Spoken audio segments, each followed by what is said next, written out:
Is stakeholder management an integral part of your project, or is it a side task?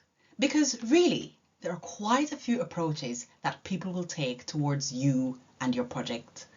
Some people will be neutral, some will be supporters, blockers, advocates, or even critics.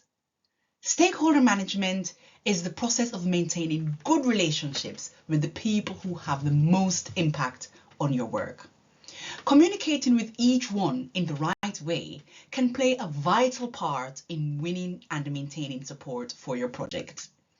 It is important to remember in your professional and personal life that no man is an island, because almost every project you work on involves other people, and chances are you'll depend on some of them for crucial support, investment, and resources.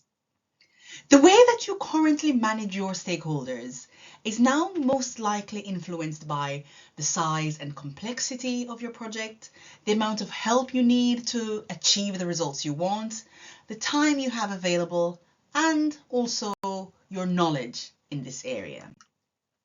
Here are 5 steps for managing your stakeholders. Number 1, summarize each stakeholder's status. With the names of the stakeholders you have identified, you can use a sheet like this to fill in the stakeholder names. In the key interests and issues column, add each stakeholder's level of influence and area of interest in your task or project. You are definitely going to need more space per row or cell than what I have depicted here.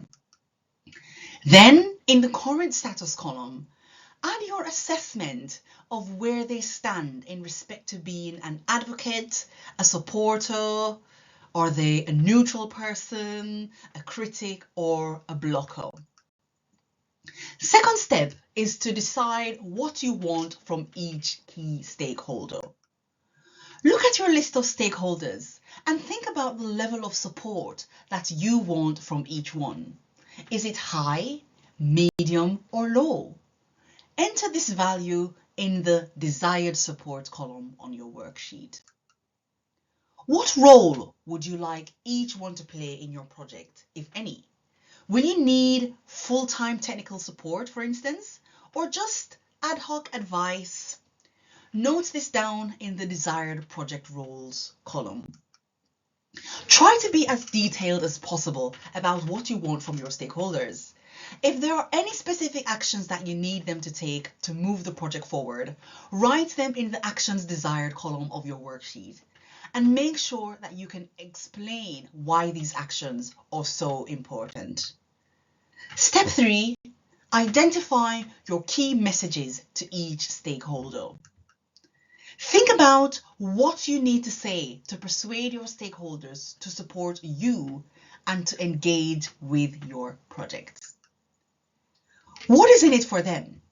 Highlight the benefits that your project will bring to the organization or the individuals concerned, and focus on key performance drives such as increasing profitability or delivering real improvements. Write down your key messages in the messages needed column of your worksheet. Step 4 is to identify your stakeholder communication approach.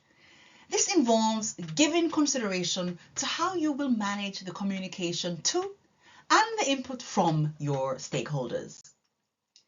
In the column Communications Approach, write down the strategy that is best suited to each stakeholder.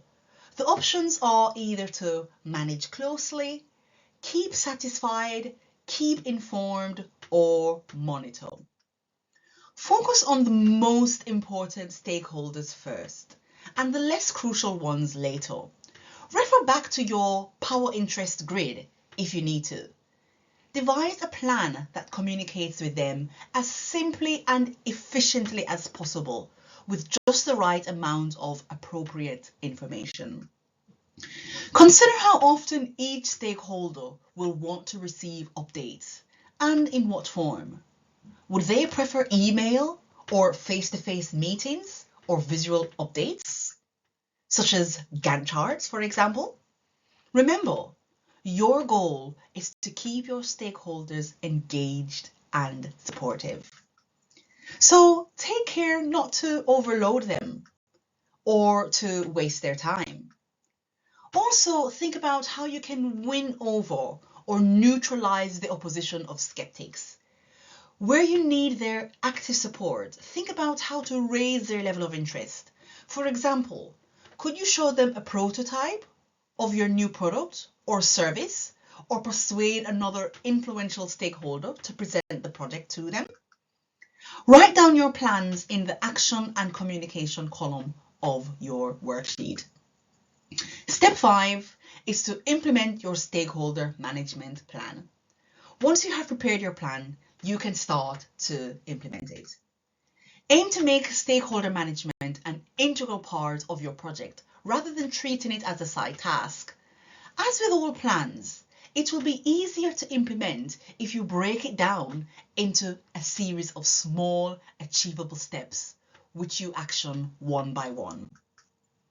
And remember, projects are often subject to change as they go along. This means that your stakeholders' needs may change too. So review your plan regularly to make sure that you continue to communicate with the most influential stakeholders in the most effective way for the duration of your project.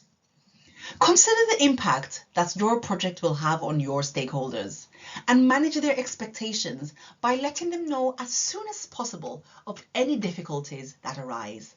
This can help to mitigate the impact of these issues, and it can preserve your reputation for reliability. Stakeholder management is critical to the success of your projects. Don't treat it as a side task.